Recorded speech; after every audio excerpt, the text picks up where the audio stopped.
Bueno, buen día chicos, ¿cómo están? En esta presentación lo que vamos a ver es la aplicación de trabajos prácticos número 7, la cual toca el tema de HPLC. HPLC es una de las técnicas cromatográficas más sofisticadas, digámoslo de alguna manera, y lo que vamos a hacer al principio, yo les voy a dar una idea de qué es la cromatografía y después nos vamos a introducir un poco más en lo que es específicamente. Bien, entonces, cromatografía, ustedes si leen cualquier libro, la mayoría, todos les van a dar definiciones diferentes.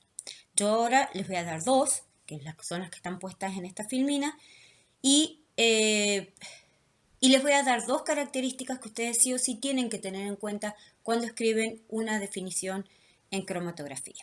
Entonces, la primera definición es una técnica analítica por la cual los componentes de una muestra son separados mediante procesos dinámicos.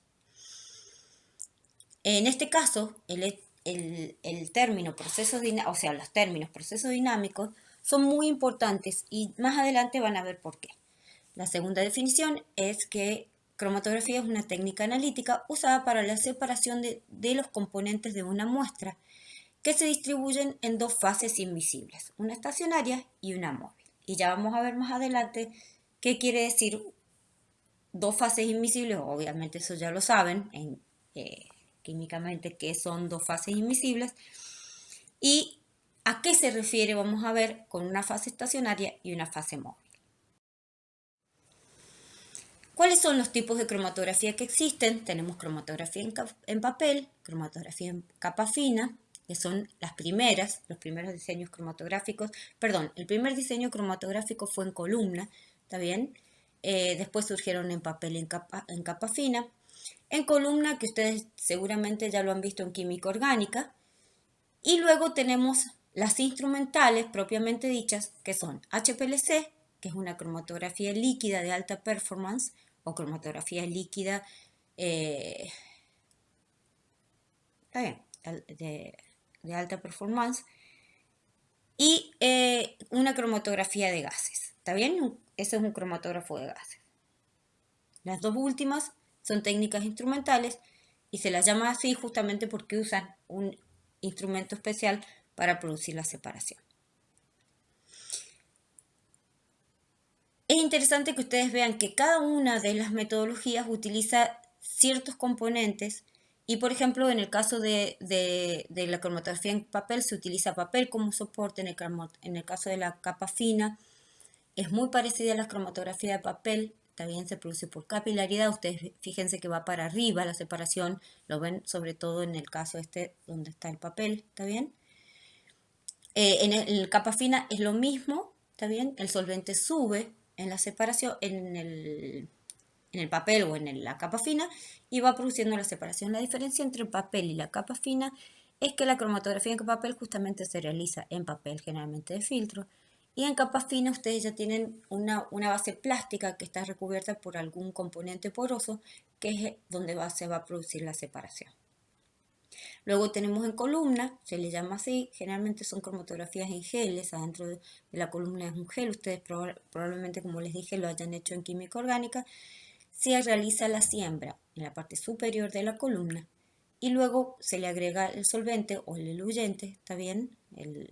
Lo que es la fase móvil en realidad, el gel vendría a ser la fase estacionaria y por gravedad se produce la separación. Entonces ya tenemos dos efectos que intervienen, físicos que intervienen en la cromatografía. Uno, en el caso de papel y capa fina, es la capilaridad y en el caso de la columna es la gravedad. En el caso tanto de cromatografía de gases como cromatografía HPLC, ¿está bien? Lo que se utiliza para la separación, intervienen también una fase móvil y una fase estacionaria, pero ya se utilizan instrumentaciones especiales para hacer que esa fase móvil atraviese la fase estacionaria. Vamos a verlo específicamente ahora en el caso de HPLC, cómo se realiza cómo se hace ese pasaje de la fase móvil sobre la estacionaria. Bien, dentro de las clasificaciones también, chicos, van a encontrar un montón de clasificaciones. Yo acá les puse 3. Y tenemos, según la naturaleza de la fase móvil, cromatografía gaseosa y líquida, ¿está bien? En este caso, bueno, vamos a ver más adelante porque hay otras clasificaciones. En el caso de cromatografía líquida, tenemos la capa fina, y la capa fina, la líquida en columna abierta y la líquida de alta performance. Ustedes fíjense que son más o menos los casos que yo les puse en la grafiquita anterior, ¿está bien? Y en todas esas se utiliza el líquido como fase móvil, ¿está bien? Según la naturaleza de fase estacionaria, entonces tenemos cromatografía líquido-líquido, ¿está bien? O sería, el líquido es la fase estacionaria. Líquida sólida, cuando el sólido es la fase estacionaria. Gas líquido y gas sólido vendría a ser la móvil gas, ¿está bien? Y en el caso de la estacionaria es líquido y sólido. Y luego la última que les pongo acá de ejemplo es según el fenómeno que ocurre dentro de la columna, que tenemos cromatografía de absorción, cromatografía de partición. Absorción es cuando tenemos un sólido líquido, partición cuando tenemos un líquido líquido, o sea, intervienen dos líquidos, fase móvil y fase estacionaria son líquidos. Cromatografía de intercambio iónico, hay una modificación en la fase estacionaria. Y cromatografía de exclusión molecular, también, es un gel. También exclusión molecular es la que vimos en columna, generalmente no se usa en HPLC exclusión molecular. En realidad el efecto exclusión molecular puede tener una cierta participación, pero generalmente exclusión molecular se le llama cromatografías en geles, que es el efecto más importante que se produce para la separación. Bien, ¿cómo se realiza el proceso cromatográfico? Para que se realice un proceso cromatográfico, nosotros necesitamos una muestra donde querramos separar ese componente. En realidad, el proceso cromatográfico se usa se utiliza para identificación, cuantificación y cualificación de un analito. El de identificación es como más raro que se utilice cromatografía, a no ser que nosotros tengamos una muestra muy compleja y querramos no solo identificarlo, sino también con un tipo preconcentración del analito. ¿Está bien? O sea, queremos aislar ese analito para después hacerle algún tipo de estudio aparte. Entonces usamos la cromatografía para la separación de ese analito específicamente del resto de los componentes de la muestra. Entonces nosotros colocamos la muestra que tiene más de un analito, obviamente, está bien que queremos separar ese analito o varios analitos de la muestra para su identificación. Lo colocamos, lo inyectamos, está bien, en el equipo, que ya vamos a ver cómo está compuesto el equipo de HPLC, y hacemos atravesar a través de una fase estacionaria que está contenida en algún recipiente, está bien, en el caso del gel es un tubo, en el caso de capa fina yo les dije que es una capita que se forma arriba de un plástico, y en el caso de HPLC es una columna que ya también la vamos a ver más adelante cómo está compuesta. Lo importante que ustedes tengan en cuenta es que en este caso, en esta gráfica, es un tubo que dentro tiene partículas sólidas que forman la fase estacionaria. A través de esa fase estacionaria se hace pasar un líquido, ¿está bien?, que es la fase móvil. Nosotros inyectamos la muestra y hacemos que ese líquido arrastre la muestra y atraviese la fase estacionaria. Dentro de la fase estacionaria se van a producir ciertos efectos, que los vamos a ver más adelante, que van a realizar esta separación. Como ven, al principio estos tres estaban todos juntos, ¿está bien? Y cuando van atravesando la columna se van haciendo como plaques, como zonas, donde vamos a tener los componentes separados. ¿Está bien? Imagínense que esto al principio está todo junto y cuando va atravesando la columna se van separando. ¿De acuerdo a qué? Eso lo vamos a ver más adelante. Bien, a partir de esta separación que obtenemos un gráfico como este que se llama cromatograma. Yo quiero introducirlos, en este momento yo no les voy a dar muchos datos del cromatograma, lo vamos a ver más adelante, pero sí me interesa que ustedes ya tengan una idea a esta altura de qué voy a obtener yo para poder ver que es lo que está pasando en la columna. ¿Está bien? Una vez que pasa el analito a través de la columna, yo voy a tener un detector.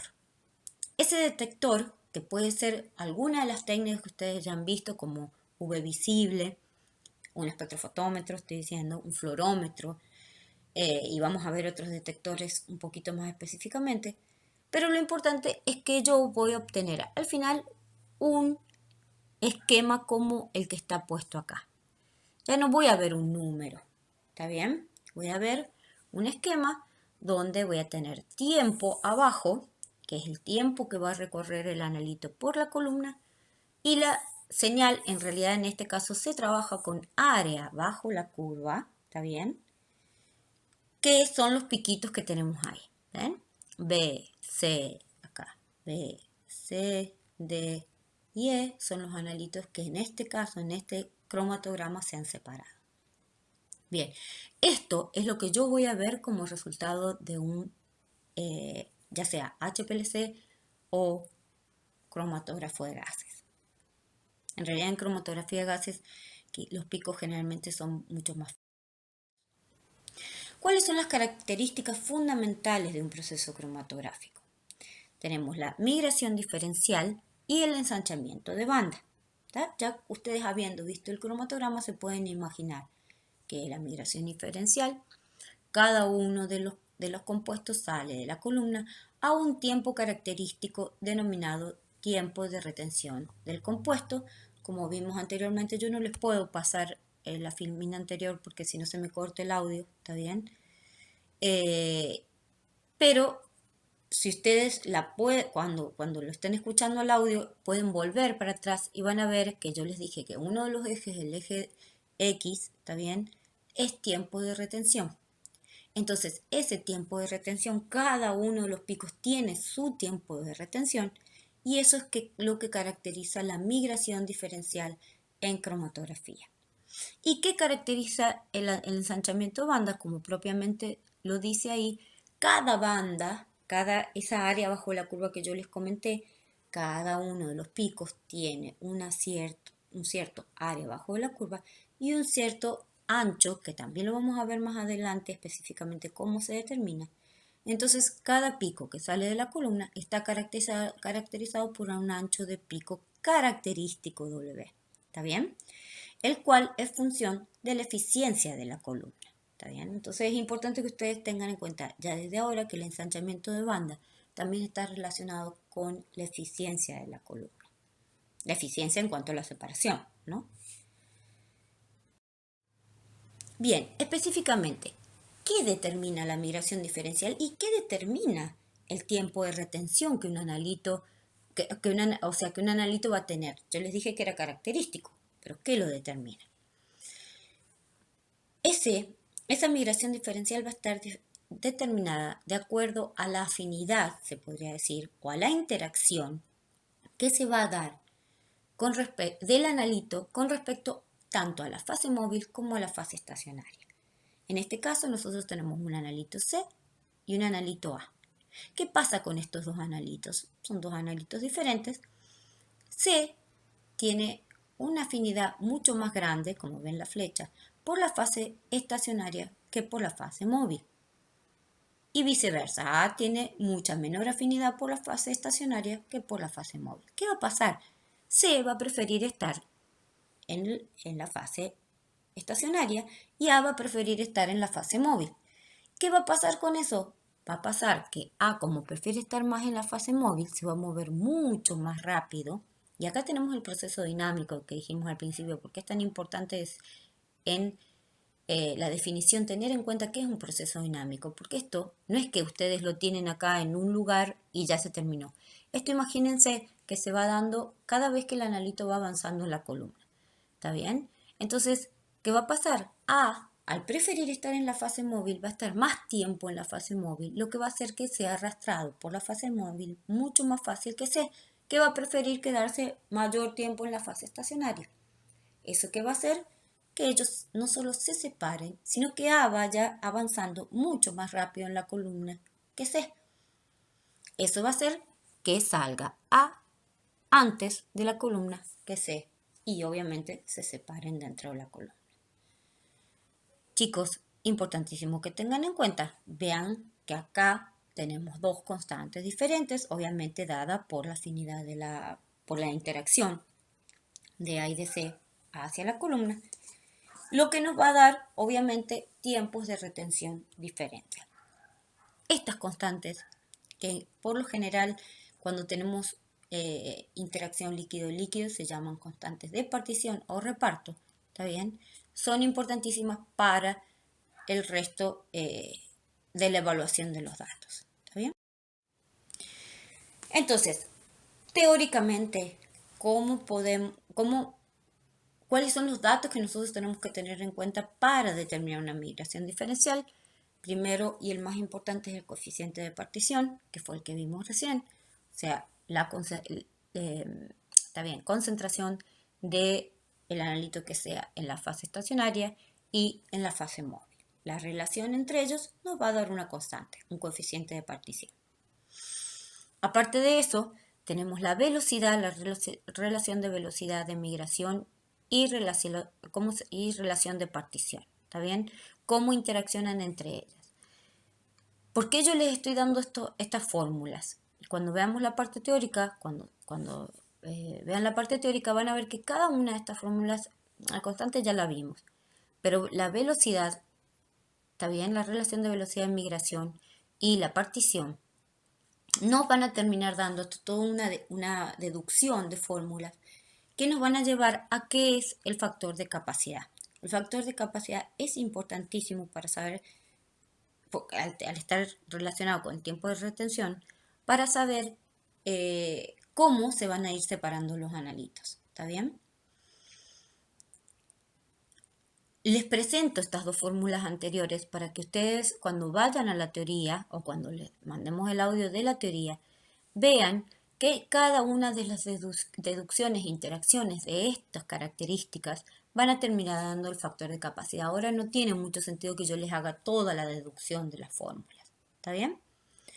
¿Qué es importante el factor de capacidad? Idealmente tiene que estar entre 1 y 5. ¿Está bien? Cuando el factor de capacidad es mucho mayor que la unidad, el analito que nos va a dar a entender que eluye muy rápidamente, lo que no permite la determinación del tiempo de retención. No es que no permita la determinación del tiempo de retención, sino que T0, como ustedes ven en la fórmula, es el tiempo que le lleva a un analito a atravesar toda el sistema desde que se produce la inyección hasta llegar a la columna, ¿está bien? Perdón, hasta llegar al detector, cuando no es retenido por la columna, ¿está bien? Sería más o menos el tiempo que desde la inyección hasta el detector, pero sin tener ningún tipo de interacción con la columna. ¿Qué les quiere decir este factor? Que si el tiempo de retención está saliendo con T0, o sea, quiere decir que no hay interacción, o sea que nosotros no podemos determinar qué, porque ahí sale todo lo que no es retenido. No hay forma de determinar ni concentración, ni ni de cuantificar ni de cualificar ese analito porque está saliendo con todo lo que no se retiene. Por el contrario, cuando es muy alto, ya vamos a ver entre 20 y 30, ya vamos a ver que eso tampoco es positivo a la hora de que nosotros queramos analizar. Más que nada porque si el tiempo de retención es muy largo, está mucho tiempo dentro de la columna, se empiezan a producir otros efectos que los vamos a ver más bien en teoría, pero que se llaman dispersión longitudinal y hacen que el pico sean picos muy anchos y que se empiezan a pegar unos con otros. ¿Está bien? O sea, que empiezan a salir unos encima del otro o la separación la resolución no es muy buena. Vamos a ver. Bien, velocidad relativa de migración. Factor de selectividad importantísimo tenerlo en cuenta. ¿Por qué? Porque nos permite definir si realmente vamos a poder separar esos analitos. ¿Está bien? Como ven, el factor de selectividad es alfa. Y fíjense que está relacionado con el tiempo de retención del analito 2, del último analito. Ustedes fíjense, por ejemplo, está relacionado del analito C, ¿está bien? Tiempo de retención 2 con relación al tiempo de retención 1. Y no solo eso, sino que también está relacionado a los factores de capacidad. En realidad, esta es la definición de factor de capacidad. Por eso justamente, ¿está bien? tienen al factor de capacidad 2 sobre el factor de capacidad 1. Eso véanlo ustedes, si vuelven a la filmina anterior van a ver que la relación es la misma. Entonces, el factor de selectividad para dos analitos en una columna proporciona una medida de qué tan bien la columna separa a los dos, ¿está bien? Teniendo en cuenta los tiempos de retención de los dos. De acuerdo a la ecuación de selectividad, es siempre, o sea, si ustedes ven el planteo de la ecuación de selectividad, siempre la selectividad es mayor a 1. ¿Por qué? Porque siempre el tiempo de retención del segundo es mayor que el tiempo de retención del primero. ¿Está bien? Bien. Otra cosa que quiero contarles, o sea, esto para que lo tengan en cuenta, no lo vamos a ver ahora. Yo ahora les estoy explicando una de las teorías, porque hay dos teorías a partir de los datos, a partir de ese cromatograma, hay dos teorías que definen la posibilidad de separación, si van a estar bien separados, si van a estar mal separados. Está bien, nosotros ahora la que estamos viendo es la teoría más vieja, que es la teoría de platos teóricos. Pero luego de esta teoría de platos teóricos salió otra teoría que se llama teoría cinética, que tiene en cuenta muchos más factores, ¿está bien? A la hora de analizar el cromatograma. Pero para no hacerles tanto lío, yo ahora les explico esta, que es la que ustedes más van a usar en la parte del desarrollo tanto de las preguntas teóricas como prácticas, y después en la teoría van a ver que existe la teoría que utiliza la ecuación de Van Dinter, que es la teoría cinética. Y tiene otras cosas en cuenta que, por ejemplo, para la parte de investigación y demás, es mucho más útil que la teoría de los platos teóricos. La teoría de los platos teóricos lo que tiene es que por ahí es más idealista, más ideal que la de la teoría cinética. ¿Está bien? Bien, en cuanto al ensanchamiento de bandas, ¿cuáles son los parámetros teóricos a tener en cuenta? Y que nos dan idea de la eficiencia de la columna, la eficiencia de la separación dentro de la columna, es altura de platos teóricos y número de platos teóricos. Vamos a empezar por el número de platos teóricos porque eso nos va a definir la altura, como ven en la fórmula. Entonces, el número de platos teóricos, ¿en qué está relacionado? Tanto al tiempo de retención, ¿está bien? Que vendría a ser la mitad de este ancho, ¿está bien? Y el ancho de la columna. Chicos, el ancho de la columna, ustedes lo van a ver, tienen un ejemplito en el trabajo práctico. Se saca teniendo en cuenta esta línea hasta aquí y esta línea hasta aquí. Fíjense, que es una de las cosas que yo les decía recién, esta teoría, como justamente utiliza tanto el ancho de banda de esta manera, sí o sí tienen que ser bandas simétricas. ¿Está bien? Esto tiene que ser tipo una campana de Gauss, exactamente como está esta. Cuando el pico se deforma, que muchas veces se deforma, ya esta teoría pierde validez. ¿Está bien? Porque el ancho de banda hay que sacarlo de otra manera. Entonces, pero quedémonos acá con una campana de Gauss, está bien, un pico perfecto, simétrico. Entonces tenemos tiempo de retención a la mitad, dijimos, y ancho de banda, que sería esto, hasta abajo. ¿Está bien? Fíjense que el número de platos teóricos va a aumentar con más sea el tiempo de retención y va a disminuir cuanto mayor sea el ancho de pico. ¿Está bien? Cuanto más ancho sea el pico, vamos a tener menor número de platos teóricos. Y acá tenemos la fórmula de altura de platos teóricos, ¿está bien? Que es el largo de la columna, L quiere decir largo de longitud de la columna, porque la columna puede venir de varias longitudes, ¿está bien? Cuanto más larga sea la columna, más número de platos teóricos vamos a tener, y cuanto más número de platos teóricos tengamos, la altura del plato teórico va a ser menor, ¿está bien? Son inversamente proporcionales.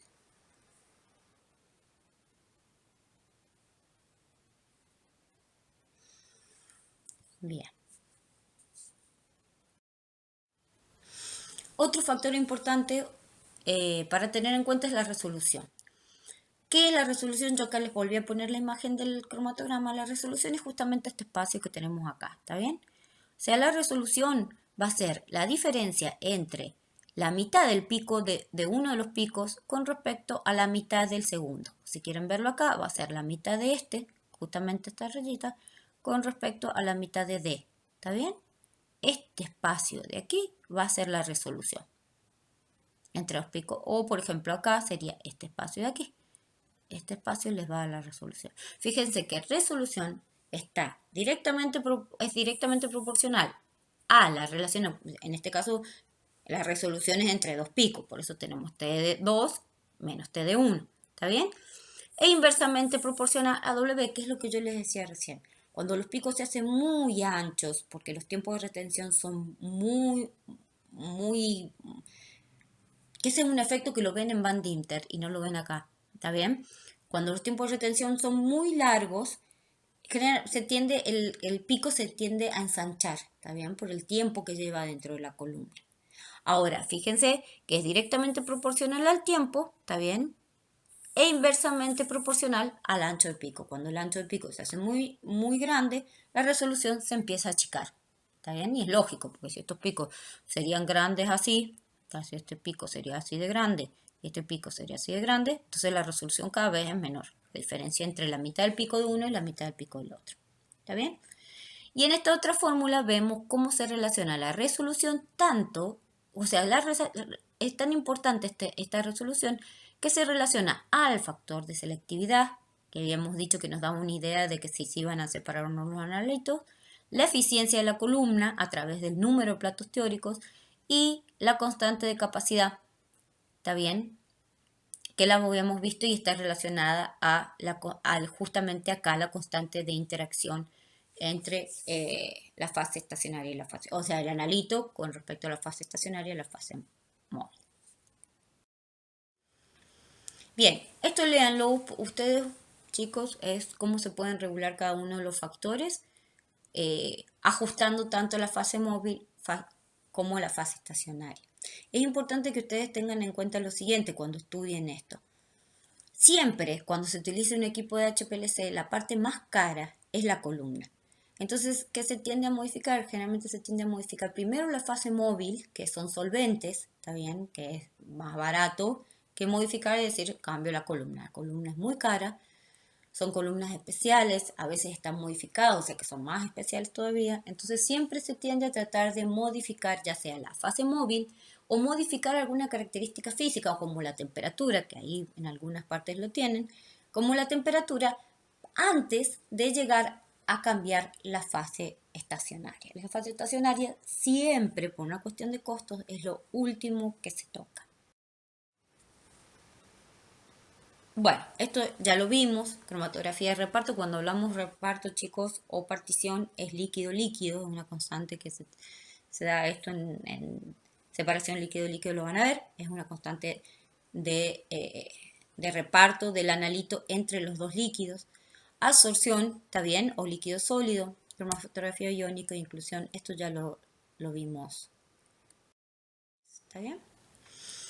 Este es un esquema básico de un equipo de HPLC, donde tenemos el solvente, el desgasificador es importantísimo, que es este que está aquí. Ahora, en los equipos actuales viene como acoplado dentro del mismo equipamiento. Antes había que desgasificar y filtrarlos sí siempre. Ahora también se hace afuera, o sea, nuevos.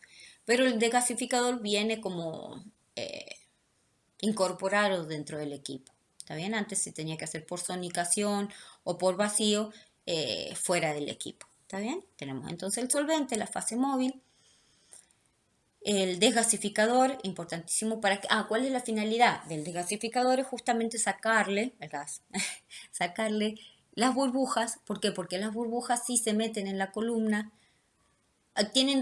pueden producir dos daños. Uno, que es el peor, que es romper la columna, y el segundo es darnos señales, las burbujas dan señales que son dificilísimas de sacar del detector una vez que se ingresaron al detector. Entonces lo que se hace es desgasificar justamente para evitar ese tipo. Y vamos a ver que el inyector también tiene otra mañita para evitarle el ingreso de burbujas dentro de la columna.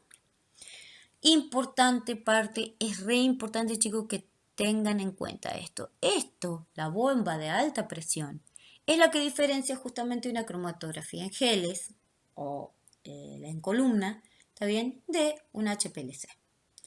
La bomba de alta presión lo que hace es levantar la suficiente presión para acelerar el proceso de movilización de la muestra una vez inyectada dentro de la columna. Y eso es lo que hace que los tiempos de análisis sean mucho más cortos.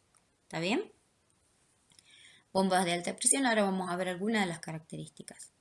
Válvula de inyección, acá se produce la inyección de la muestra, ¿está bien?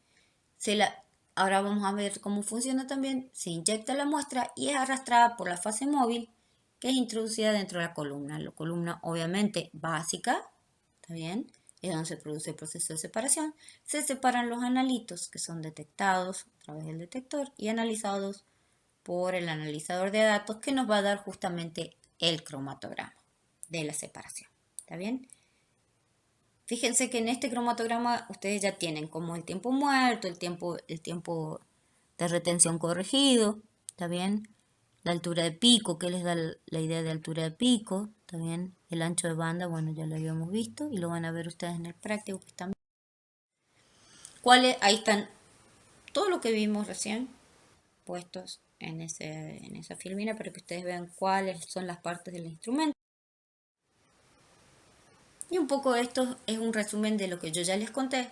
El sistema de tratamiento de solventes tiene que estar filtrado obviamente para que no entre ninguna mugre dentro de la columna. A veces se suelen usar precolumnas, que son columnas un poco más chiquitas, son mucho más baratas, que generalmente tienen el mismo contenido de la columna, a veces, generalmente tienen el mismo contenido de la columna, y lo que hacen es evitar que la columna se ensucie.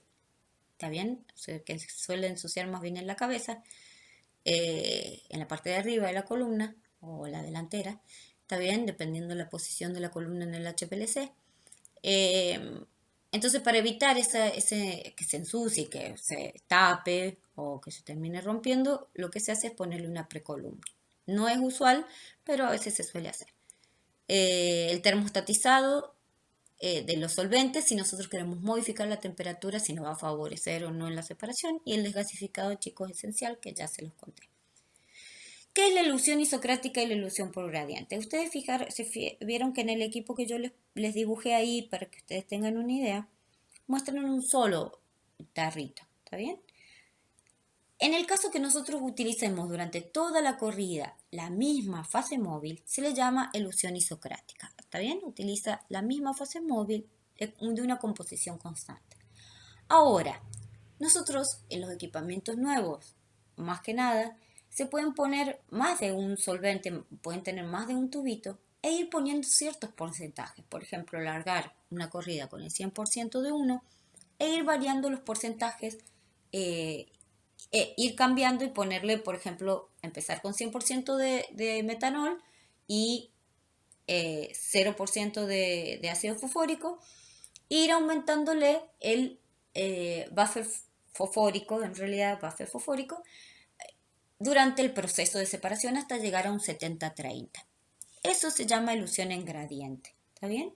Y eso en algunas corridas va mejorando la separación, o por ejemplo con un 100% se separan unos mejor que otros, se separan esos y después empezamos a modificar el porcentaje para que se separen otros cuando van pasando a través de la columna. Eso es como un juego que se hace para poder mejorar la separación de cuando hay muchos analitos en la muestra. Bueno, esto véanlo, chicos, es más o menos las características del sistema de bombeo. Fíjense qué alta que es la presión que se utiliza para la separación de los componentes, o sea, para la presión que genera la bomba dentro de la columna para que se produzca la separación de los analitos. Y esa presión justamente es la que acelera el proceso de separación. Entonces nosotros tenemos una separación mucho más rápida que por ejemplo, una cromatografía en columna. ¿Está bien? Fíjense que uso nosotros podemos controlar el caudal de fase móvil que va pasando a través de de la bomba, ¿está bien? Y acá tenemos tipos de bombas que son utilizados. El sistema de inyección. Es re importante que tengan en cuenta acá en el sistema de inyección, fíjense, ¿cómo es el sistema de inyección? Ustedes tienen una jeringa acá, que es donde se inyecta la muestra, y la muestra ¿dónde va a parar? Va a parar a este loop. No va directamente dentro de la columna. Entonces la muestra nosotros la inyectamos, llena este loop. ¿Está bien? Que va a un waste, luego a un waste es un desecho, ¿está bien? Y queda el loop completo. Cuando nosotros cambiamos la posición, estos son inyectores de dos posiciones, cuando cambiamos la posición de la inyección, fíjense que la jeringa ya deja de estar conectada con el loop, ahora está conectada directamente con el waste. Y lo que pasa con el loop es que acá viene el solvente, que es la fase móvil, ¿está bien? Arrastra el loop y ¿dónde va a parar? A la columna. ¿Cuál es la importancia de este intervalo? Y esto es lo que más quiero que tengan en cuenta. Es que esto nos permite dos cosas. Uno, que sepamos exactamente el volumen, porque estos loops tienen un volumen determinado, demuestra que nosotros estamos inyectando a la columna. Y aparte, evitamos la formación de burbujas, porque cuando nosotros llenamos esto y dejamos salir un poquito de muestra, aquí, ¿está bien? Llenamos esto y dejamos salir un poquito de muestra, nos aseguramos que esto esté completamente lleno de muestra y no tenga burbujas por dentro. Entonces, una vez que el solvente arrastra, sabemos que no estamos metiendo burbujas dentro de la columna y sabemos la cantidad de muestra que estamos poniendo.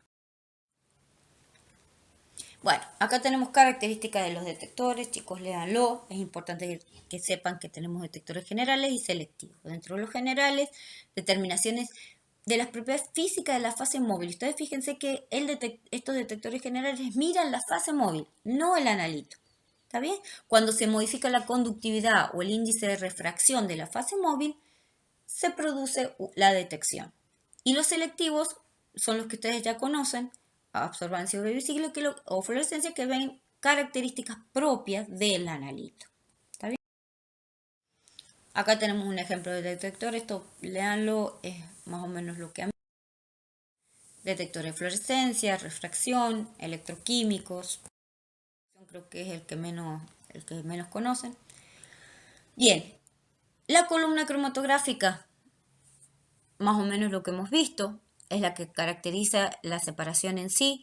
Tenemos absorción, partición, intercambio iónico o cambio iónico y exclusión, básicamente. Acuérdense que exclusión molecular, o sea, se da una exclusión, pero no es el proceso básico como en geles, ¿está bien? Van a ver que las partículas tienen un cierto tamaño. Por Van Dimter lo tienen más en cuenta que estas teorías que no tienen tanto en cuenta cuál es el proceso interno de la columna. Bueno, la columna es más o menos esa que tienen ahí, pues eso, de acuerdo al equipo puede ir así como vertical como está puesta o horizontal, eso depende mucho del equipamiento, no modifica mucho la separación. Y bueno, esa es la composición de las columnas. Bien, el trabajo práctico en sí. Lo que ustedes iban a hacer en el trabajo práctico era identificar el pico de cafeína en una bebida de estas energizantes, ¿está bien? Entonces, ¿qué iban a inyectar? Ustedes iban a inyectar la bebida energizante en el equipo. Creo que se les va a mandar un videito de más o menos cómo funciona un equipo de HPLC. Y iban a identificar el pico de cafeína y iban a hacer una curva de calibrado para hacer la cuantificación. ¿Cómo hacen? Ustedes tienen dos procesos, en este práctico tienen dos procesos para hacer, que es la cualificación y la cuantificación. ¿Cómo hacen la cualificación? Es importantísimo que puedan hacer la cualificación y cómo se hace identificando el tiempo de retención del pico. ¿Cómo la hacen? Primero ustedes pasan un patrón, ¿está bien? De cafeína pura, ¿está bien? Bien, ¿cuál es el tiempo de retención en ese patrón? Que únicamente tiene cafeína, identifican ese tiempo de retención, luego hacen la separación de la muestra y ¿qué van a ver? Van a ver si al tiempo de retención que ustedes obtuvieron cafeína tienen un pico. Si ustedes tienen un pico a esos, por ejemplo, que salga a los 3 minutos el patrón y ustedes obtienen en el cromatograma de la muestra un pico a los 3 minutos, eso quiere decir que es cafeína. Eso es el análisis cualitativo de cualquier cosa. ¿Está bien? Sea lo que sea que ustedes pasen la separación, perdón, pasan un patrón, está bien, obtienen el tiempo de retención y después ven la muestra y al tiempo de retención ustedes caracterizan ese pico como el analito que ustedes quieren identificar. En el análisis cuantitativo, ¿cómo van a hacer ustedes? A partir de ciertas concentraciones de patrones, van a obtener ciertas áreas de pico. No estamos hablando ya de señal, sino de áreas de pico o área bajo la curva. ¿Está bien? Del pico. Entonces vamos a obtener las diferentes áreas que acá ustedes ya lo tienen. Ustedes lo que tienen que hacer es la curva de calibrado. Después yo les voy a pasar, me olvidé de ponerles el valor de la bebida energizante, de cuál es el valor que sale ahí.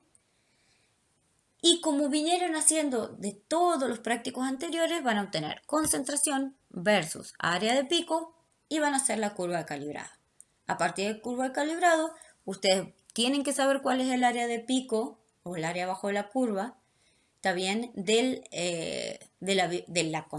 la cafeína en el punto de retención en el tiempo de retención de la cafeína, está bien, cuál es el área abajo de la curva y de ahí extrapolan dentro de la curva de calibrado y saben cuál es la concentración de cafeína en la bebida energizante.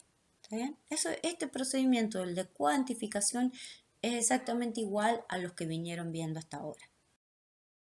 Bueno, acá tienen un ejemplo van a ver, en el práctico, yo les voy a mandar un cromatograma, ¿está bien? Donde van a ver los picos de patrones de cafeína a diferentes concentraciones. Van a tener que volver a hacer la curva de calibrado igual que hicieron recién y al final van a obtener un cromatograma de un té, ¿está bien? Un cromatograma de una muestra de té donde van a ver que está cafeína y ustedes me van a tener que, de acuerdo a la estructura que ustedes, porque ustedes saben que la interacción entre la fase móvil y la fase estacionaria se va a dar mucho debido a la parte química de los analitos. ¿Está bien? Cuando los analitos son cada vez más parecidos, ¿qué va a pasar? Van a empezar a salir más cercanos. ¿Está bien? Entonces, yo quiero que cuando vean ese cromatograma, me identifiquen, o estas son suposiciones, chicos. Obviamente ustedes no van a saber, al no tener tiempo de retención de referencias, no van a saber exactamente cuáles son. Pero que ustedes se den una idea o que vayan jugando con esto para decirme cuál puede ser teofilina y teobromina para ustedes. ¿Está bien? De acuerdo, comparando estructuralmente la teofilina y la teobromina, que ustedes fíjense que son muy parecidas, con la cafeína, cuál pico sería en ese cromatograma que ustedes van a ver, cuáles podrían ser teofilina y teobromina. Bueno, y acá tienen un ejemplo de la curva de calibrado, ¿está bien? Todos los patrones que ustedes ya los tienen ahí en los patrones y después el área de pico bajo la curva de la muestra y pueden extrapolar para obtener la concentración. Acá están otras unidades, pero ustedes trabajen con las unidades que se les da tanto en uno como en otro, o sea, en el trabajo práctico como en el de laboratorio, que es el que les acabo de dar yo. Bueno, chicos, esto sería la explicación del laboratorio de cromatografía. Más o menos espero que hayan entendido un poco a qué se trataba. Les vamos a mandar también un videíto con respecto a cómo es el equipamiento, cómo se utiliza, eh, para que ustedes se guíen un poco de cómo hubiera sido el trabajo práctico en la realidad. Bueno, chicos, muchas gracias por su atención y cualquier preguntita, no duden en mandarme un mail o escribir por el grupo de WhatsApp.